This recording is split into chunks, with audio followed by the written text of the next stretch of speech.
Hey everyone, I'm working to hit 1,000 subscribers, and I need your help to get there. If you enjoy the content, please hit that subscribe button right now. Stop what you're doing right now. In breaking news, the Baltimore Ravens just signed a fifth quarterback to their roster. Let's break it down for you. Before we get into it, make sure you subscribe to the channel, have the notifications turned on so you don't miss a single update on our Baltimore Ravens, and leave a like on the video. I appreciate y'all and I love y'all. So, it just came out. Stop. Hold on. Everybody just stop for a second because I need you to look at what just happened in Baltimore. And I need you to really think about it before you react. Because I know the first reaction from a lot of you was probably something between confusion and mild alarm. The Baltimore Ravens, the team with Lamar Jackson at quarterback, the team that just extended one of the most dynamic players in the history of this league, just went out and signed Skylar Thompson, a fifth quarterback, number 5. And yes, I said fifth. So what is going on in Baltimore? And should Ravens fans be worried, or should they actually be feeling good about this? I am Dre from Dre Talk Sports, and today we are breaking down everything you need to know about this signing, what it means for the Ravens quarterback room, and why this move might actually tell you more about how this organization is thinking than any big money free agent splash ever could. Let's start with the man himself, because if you're not a hardcore AFC East follower, you might be asking, who exactly is Skylar Thompson and why should I care?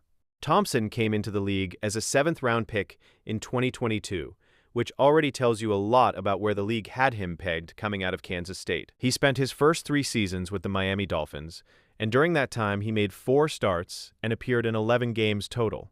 The numbers from those starts were not going to make anybody forget about the guys ahead of him on the depth chart. He threw for 941 yards with 2 touchdowns against 5 interceptions across his time in Miami. Now, before you start firing off takes in the comments section, let me stop you right there, because context matters enormously when you're evaluating a backup quarterback's production. Thompson was never supposed to be a starter. He was never given the first-team reps in practice, never built that week-to-week chemistry with the top receivers, never operated with the benefit of a fully installed game plan built around his strengths. When backup quarterbacks get called into action in the NFL, they are almost always playing in impossible situations, and the raw statistics rarely tell the complete story.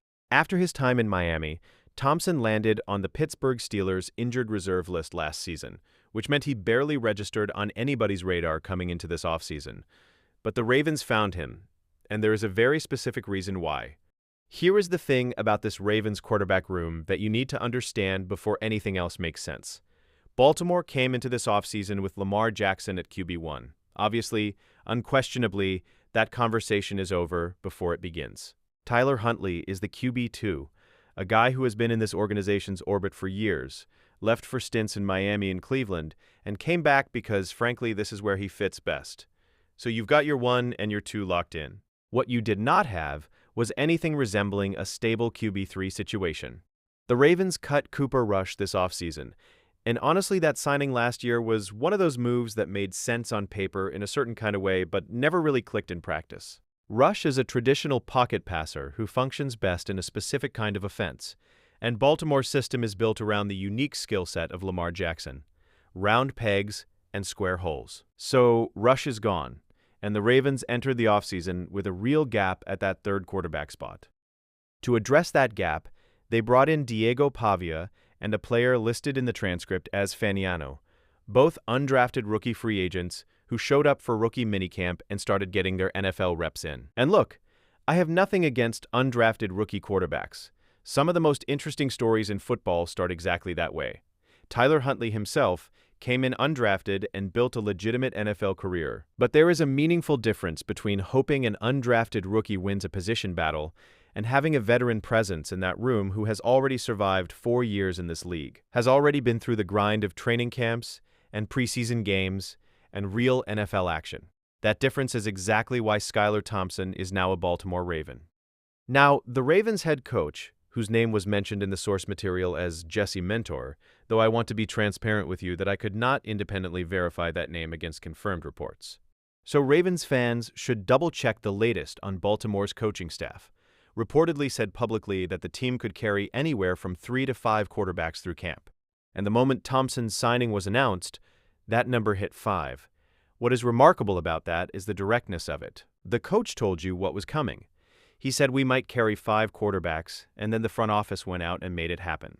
That kind of alignment between what a coaching staff says publicly and what the front office actually does is not as common as you'd think, and it matters. When an organization's words and actions match up consistently, even on something as seemingly minor as a depth quarterback signing, it builds a foundation of trust that extends to the bigger decisions. The Ravens are telling their fan base, "We say what we mean, and we do what we say." Skylar Thompson is Exhibit A. So where does this leave the competition for QB3? In Dre's honest opinion, and I'm going to give it to you straight, Thompson enters that competition with a significant advantage over Pavia and Faniano, simply by virtue of his experience. 4 years in this league, 11 game appearances, 4 starts.